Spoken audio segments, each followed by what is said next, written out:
Hello, Chris Gobber. Welcome to my channel. Again, if you're new here, it's mostly philosophy vlogs, sort of vlogs in general these days. I have about two other channels: Alien Rabbit, which is for lit work and publishing work, and Nirvana, which is more technological developer, programming type stuff. I thought I'd talk today about relationships. Now I'm going to talk about platonic and romantic relationships. Now, of course, I can only really speak from my own experience of this, as well as obviously objective sort of knowledge that I've gathered from the world. So strap in just for it's a funny philosophy actually. So yeah, I'll start with platonic and then I'll move on to romantic after that.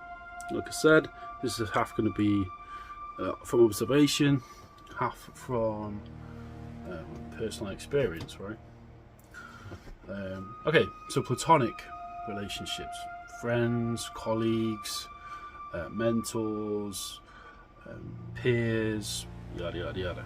Non-romantic. There's no sex involved in these relationships, obviously. So if a relationship by definition is platonic, it's not a sexual relationship. Of my experience of platonic relationships, I think usually are I'd say if it's a this is only my own categorization here based on my own sort of boundary setting as an individual. A platonic relationship is only positive for me as an individual if I am going to develop, if it's mutual basically. So for me, and if I was to type myself, it'd be INTP, like Myerrs Briggs typography, which is only a method of assessing personality preferences, but basically introverted thinker essentially. But yeah, I think for myself, the only real platonic relationships that I value are ones where there's co-mutual development, right, or mutual aid essentially. Any other platonic relationships that I have with people beyond that are going to be obviously acquaintance based, right? They're basically relationships of convenience. This is stating the obvious in many respects, of course. Everybody understands this on some level. The social society as a framework obviously enforces many of these relationships, and the sort of it's always subconsciously understood, right, that if it's not like a relationship of growth for both people, then it's a business relationship, or it's something that's very very formal. Good example of that, of course, would be a colleague at work most of the time. And to be honest, I'm very much more cynical of work relationships or getting friends in the workplace based on experience now, because I can go into that, but I think in a lot of respects I've learned not necessarily to distrust people in work, but just, to be honest, like I try and keep my personal and work life very separate now, because it can get very messy if you mix the different types of relationship. Obviously, like, there are cases where that can be different. There are still, I think, office romances that occur, though of course now it's very looked down on in the world. I've only had one relationship which was like that, and it was actually, well, maybe two, broadly speaking, but it's not a great idea in general, because if you're working together, definitely it's not. I've never done that, by the way, just to clarify. But it's obviously very looked down on in the modern world. It used to, in quite an old-fashioned way, interestingly enough, it used to be the de facto standard. Like, if you're going to meet someone, romantically, often you meet them at work. I don't think there's anything wrong with it, but obviously it just depends. There is a way to approach that. Sexual harassment laws exist in the workplace for a reason. You obviously have to there's a certain ritual that you have to adhere to before any sort of bond will occur. Obviously, you know, just, I mean, if you're a guy or girl, whatever, it doesn't really matter. You ask someone you like out for a date, you ask them out for a drink, it's understood, obviously. That's what that means is, do you want to go for a drink after, you know, like, I like you more than a colleague, you know, that we might end up having sex. Potentially, right? I don't know, I mean, I think women understand that. If you're in a, you know, if you're in a job and you ask her out for a drink, there's the underlying subtext there is obvious, right? But anyway, let's state the obvious. Platonic relationships, like for me personally, like I said, I only really value them if I'm going to actually learn something and become a better person and develop myself from having those and maintaining those relationships, right? There has to be a relationship of mutual growth. That's the thing. So I am, like, most of my real good friends are artists, right? So because I am an artist, that's my core driving I don't know, will in life is to create art. So far, definitely, it is the driving force actually in my life, to be honest. It has panned out negative and positively in different respects. At the minute, actually, it's going quite well. I've just sold some paintings. In terms of actual creative production, being very creative with the writing. Obviously, like writing, painting, these are not things you expect to become successful with financially fast, if ever. But that's why I think it's even more important to create networks of people who can understand you and talk on the same level, and who you can also learn from, most importantly. So, for example, I've got a very good friend, he'll know who he is if he's watching this, but in London, who is an older male, from more of an academic background, very talented painter, and has vast literary knowledge, right, and philosophy and everything else. He is somebody that we can challenge each other, but we can also learn from each other, and that is one of the key fundamental platonic relationships, I think, or the ideal. I mean, everyone relates to people in a different way, right? But certainly, if you're an introvert and somewhat of an intellectual, then you are going to need somebody who is going to drive that part of your personality, which is quite a core part of your personality if you're driven by mental pondering, and as well as the other things like physical health and everything else, obviously important. But generally speaking, I know certainly for myself, I'm more mental than physical. I've been trying to develop my physical. I've been doing a lot of walking in the last I've walked miles and miles and miles and miles and miles, like multiple miles, lots of walking, often alone, to be honest. But yeah, I just do that. Like I'm a lone wolf anyway by nature. If you want, to use the term wolf, I enjoy. I don't always enjoy being alone. In fact, actually, in a lot of ways, I've been finding it a bit more difficult in the last few months, mostly due to a few health issues I've been having. But again, like, I think anybody who can tolerate, I think, being alone with themselves for a significant amount of time, you can use that as a means of developing yourself. It's almost like, if you want to become independent and truly independent as a human being, you have to go out into the wild sometimes, right? I think that's really key. You have to expose yourself to different cultures, different economic classes, different experiences. Especially important, probably, if you're like I'm a white male from a fairly working to middle class background. And my parents are pretty working class, but my dad's definitely working class. He didn't go to uni, he didn't go to college, he wasn't educated, just taught himself and done well for himself. Classic tale of a working class lad doing good, right?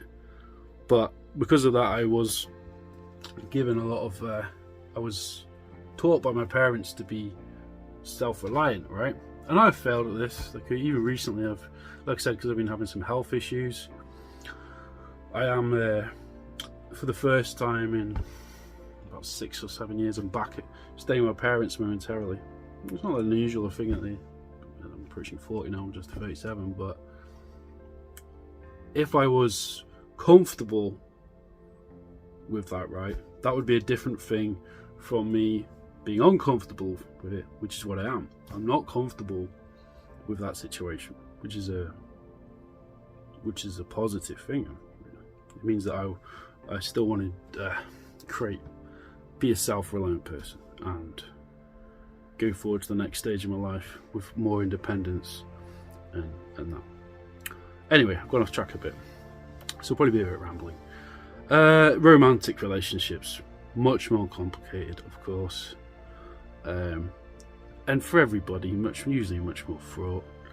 So obviously, some people get married very young. They go for that whole sort of conventional, traditional route of bedding down with somebody, which financially makes a lot of sense. It makes a lot of sense if you want stability in your life. I haven't done that. I'm 37. I've had long-term relationships and quite a few girlfriends over the years, and obviously casual sex and everything else. And I was pretty close to that with the main relationship of my life. That was, long story, but that was probably the most intimate in terms of personally, sexually, everything else that I was with another person. And I learned a lot from that relationship, but I also, good and bad, about myself, actually, to be honest. She was a teacher for me. She was a teacher as well, but I learned a lot of things from that relationship about things I needed to work on within myself. One of the primary things I actually learned, and this is still a work in progress for me, probably always will be, emotions. So I've been in therapy for a few years, which has helped, but yeah, I have a very disconnected emotional dysregulation, maybe. I have bipolar, so that is, clinically I have that as well. As well as as a just a mental, just as a personality. Anyway, so romantic relationships, right? So obviously, if you're talking about marriage, then that's just you're entering into a bond with another person. If you're monogamous as well, you're committing to that person for your entire life. You're sacrificing. Marriage is all about sacrifice, actually. Like I said, I've been close to that point, so I understand sort of the mentality of it. See, with that comes being a parent, which again is primarily about responsibility. I do think people rush into it too fast. Look, I know people in my own life who got married and regretted it. They got married young or whatever, and it wasn't the right decision. They were just doing it basically for the sake of it, probably. I'm not judging those. You've got to make mistakes to know, but yeah, at the end of the day, like the way I sort of view marriage is, don't marry unless you're really sure. Because what's the point? There's no pressure anymore in society to get married. There are definitely advantages to cohabiting with a significant other, romantically. You get someone to support you mentally, physically. Sex is good as well, you can still get sex, obviously, if you're not married. A lot of people do that, and in some ways that does leave you more liberated and free as a person. Like, for example, at the minute I'm not really I'm not really in a relationship at the minute. Like I've been seeing someone recently, but like it's early days, I hope so. I don't know whether that's going to develop into something more. Maybe it won't. At the end of the day, the important thing is never to become bitter about it. Look, for the last 2-something years, I've been having casual flings, and I've sort of been alright with it. Like it's like she gets a bit of action, I get a bit of action. Maybe it doesn't work out for one reason or another. Fine, fuck it, and move on to the next one. You just have to learn to not just almost like take it on the chin and be like, okay, right, you're not, I think artists as well struggle a lot with this because we're a lot to manage, I think, a lot. So it's not all of us, obviously we're not all the same. Not every artistic archetypal personality is the same, that's nonsense. But there are certain patterns that you can identify. There is a quote, I can't remember who it's by, artists are violent souls in a lot of ways. But then also you shouldn't just date someone because they're an artist. I've had varying degrees of success with that as well. Sometimes when I've dated other artists. I've had quite a lot of my significant others have either been poets or artists of one kind or the other, and it's still, you know, if your personalities don't gel, it's still not going to work. One of the worst mistakes I think anyone can make as well is to rush into marriage. You never do that, ever. Even if you feel desperate, don't show it. Or if you feel desperate, I mean, especially if you're a guy and you start acting desperately, you are going to become an emotional. You are going to become just a bitch, basically. Don't do that. You don't want to become a bitch for a woman or whatever. Like, I mean, all right, okay, sexually, whatever, do whatever you want. Like, if you want to get pegged by a lady, do it, go for it, whatever. But what I'm talking about is if you're early in your relationship, like I know somebody who's been going for this recently. They had a sort of faux relationship, which was mostly online. He really got sucked into a sort of Venus flytrap, if you want to call it that. She was basically just playing with the guy and basically screwing around with him and making him think it was something it was not. He took it very seriously. He's going through a lot of heartbreak from that. Whereas the real mental attitude he wants to adopt is, right, fuck it, like, just whatever, like, you're not interested, you're just sort of fucking around me, then bye-bye. You have to be that brutal, I think, sometimes, right? It depends, obviously, on the values and the feedback that you get from the other person, right, of course. This is fairly obvious, I think, for anybody who's experienced in the intricacies of human relationships, right, that if there has to be a back and forth, and this is obviously I'm only talking about my experience, but there has to be a feedback loop. If I'm doing wrong, I want to know why, and I want to know what you want me to change. If she's doing wrong, I'm going to tell her. I'm going to say, look, I'm not happy with that. Here's the steps we're going to take to address that, and there has to be correlation or codependency. That's not a good thing. Codependency is where almost the other person or one partner becomes massively dominant, and you see this. Observed this in my own friends in their early relationships anyway, where one of the partners in the relationship started almost becoming a copy of the other person. So they started like dressing the same and that, and I did this in my previous long relationship, and starting to like I don't know what the word is. You obviously subconsciously mirror each other in style choices and everything else. That's natural. Sometimes it's quite cute, actually. It sort of works. You're bringing out different aspects of your personality which otherwise might have been unexpressed in the past, right?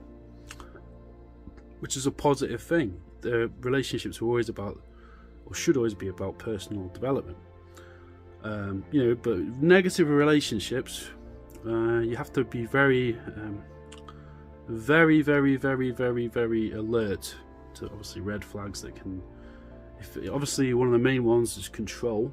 So if your partner starts controlling you, establish boundaries immediately or get out. Do draw a bit of a line in the sand on that one, actually. Now, obviously, there is always going to be a degree of control in any relationship, right? Like, I don't know. Say, for example, if I had a girlfriend and she was going out like 4 or 5 times a week, getting wasted, not telling me where she's been, and like just not even talking to me about any of it, and I was paying for everything for, I don't know, 6 months, like literally everything, and I'd say, right, okay, there's a bit of a communication problem here.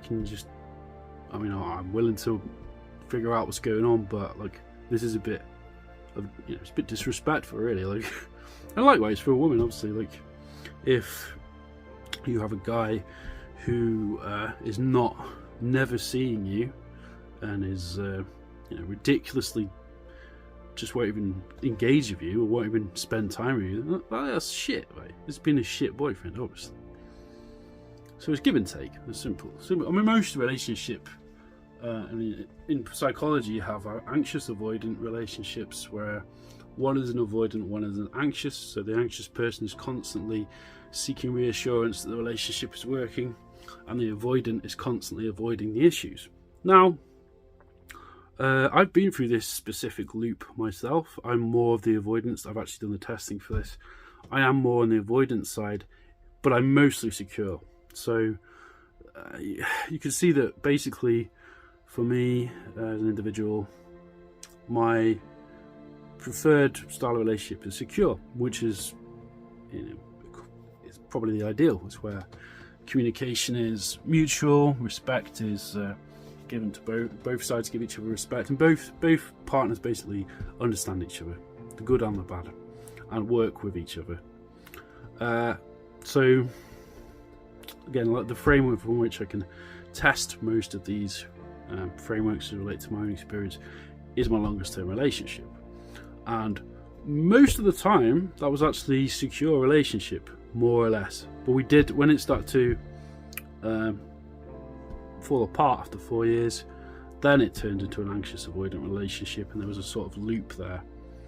And again, I'm not doing this video to poo-poo her, because I had a great time. This is really the only woman I've really loved on that deep fundamental level, which was, again, helped me evolve as a person, but I learned some things at the same time. And we both were not perfect to each other. Not that any such thing can exist, and no such thing as a perfect relationship, but also, we hurt each other emotionally eventually. Definitely towards the end, it was difficult. But you have to learn from your past relationships. If you don't, you're doomed to repeat the same patterns, obviously. You're anxious and avoidant, this is especially true. Yeah. So, I don't know. I mean, I guess everybody's at a different stage in their life. Look, on the stage I'm at now, I'm sort of like, I need to work on myself, really. I would not be against having a sort of girlfriend at the minute, and someone I can spend time with and chill with, and have sex with, obviously, but also do things together and just spend time to spend time with, of course. But yeah, okay, I tend to I'm not one who just dives in. I think the people who are really doomed when it comes to relationships are people who just either have that attraction in lust or whatever, and then just assume that they're in love with this person, almost blinded by their enthusiasm. Yeah, obviously that all the butterfly shit wears off right after about 6 months, and you're left with the actual person as they are. And if you can't deal with that person that you're left with at the end of it, and you can't, they annoy you too much, then don't get married, and or break up. Have a conversation, have a mature conversation about, right, you need to change this, you need to change that. Set out a plan, and then do it. Action has to come from within, and within a relationship that is especially important. Communication is always key, especially in a romantic relationship. Sexually, I'd say you need to be as open as possible. It takes a while to open up. Like, I even know for myself that I'm very I'm a kinky motherfucker, actually. Dig underneath the nerdy exterior and everything else, and there's a veritable orgy of kink underneath this brain, in this brain and in this body, right? And I'm pretty open to most things. I've sort of had some experience with being involved in polyamory to one degree or another, but I've never been like a primary in any sort of relationship like that. I've sort of just been, I've sort of been floating around doing my thing, and sort of got involved in people involved in polyamorous relationships, and yeah, I've not really had a problem with it. But yeah, at the same time, it isn't my, I don't know, like, I'm a lusty bastard on one level. Like, it definitely is a bit of a manhole within me, but also at the same time, I mean, especially the age I'm at now, 37, I don't know, like, I would rather just have a monogamous relationship, because I think, to be honest, and this is only my personal experience, everyone's different. Some people are polyamorous, some people are monogamous, but polyamory, I think, if it fails, I'm not saying it always fails, but if it fails, then I think it often fails when, obviously, if a hierarchy of partners comes into play with that, right? And sometimes I think it can end up where, a primary person in the relationship, that the primary person you're supposed to be ends up doing too much either emotional labour or sort of doing all the finances, and it actually wrecks them, and then they end up just unsatisfied from that relationship. Obviously the same thing happens in monogamy as well. You get people who are desperate. In the most extreme case, of course, you got people who are in marriages and they just hate each other. They got kids, and but they have to stay together because they got kids, and now they're trapped because they got kids, and they're stuck in this relationship that isn't working, and they're unhappy, and they get divorced. And then, you know, for men and women, that's terrible. Like, for men, it just financially ruins them most of the time, unless you get a prenup. Prepare to get fooked out 50% of your stuff. And if you're the primary earner, then you're just going to lose 50% of all your money and all your assets and everything, stripped straight away. If you're a lady, and also you could be earning the majority of the money, same again. I think. I don't actually know how it works actually for ladies. I think of a lady filed for divorce with a guy, and she was the primary. I don't know actually. Answer in the comments, but I don't actually know. Does the guy still get 50%? I literally don't know. That shows how much I know about marital law. Like I said, I've only really been, I've only considered being married once. This is when the long-term relationship I was in before. That was a little bit more different as well, because we did long distance for a while.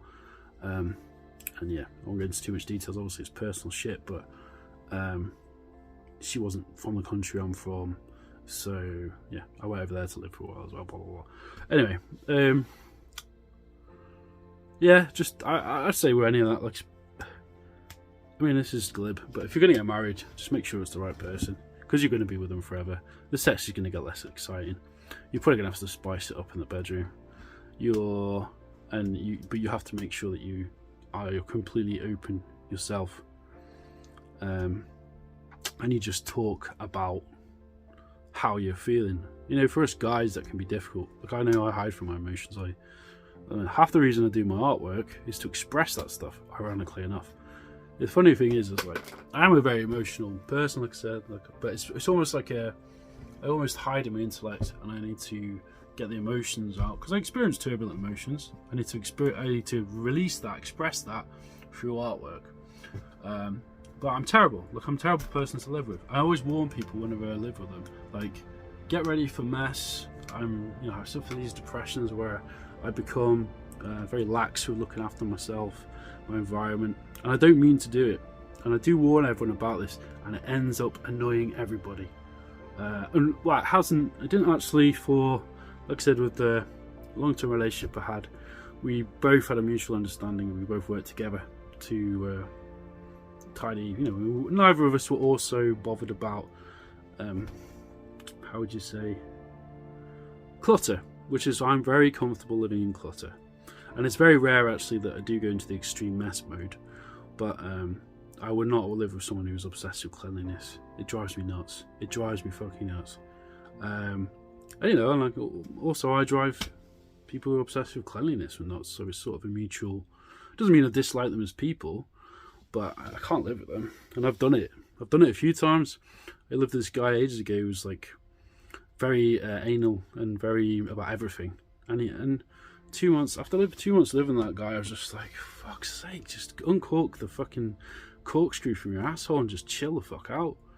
And that, like, I'm being honest, that's how I felt about him. And he probably felt like, oh man, this guy left the pizza box on the side, oh, the mess and all the chaos and everything. It's just incompatibility. I don't have anything against that dude, but at the end of the day, don't have that much in common with him either, and he was a bit of a boring nerd, to be honest. Like, he was just, I don't know, I can be as well. Like, we're all a bit of a twat sometimes on some level, right? But yeah, anyway, that's probably enough. Look, I've gone on for 20 minutes, so it'll be 23 minutes. That's my rambling video on relationships. Dating is a whole other thing. It's not been that philosophical, this. I'm just really relaying my experience, but yeah, I might do another video about this. I'm just literally doing this because I'm bored. Like and subscribe if you like such ramblings, I suppose. Peace.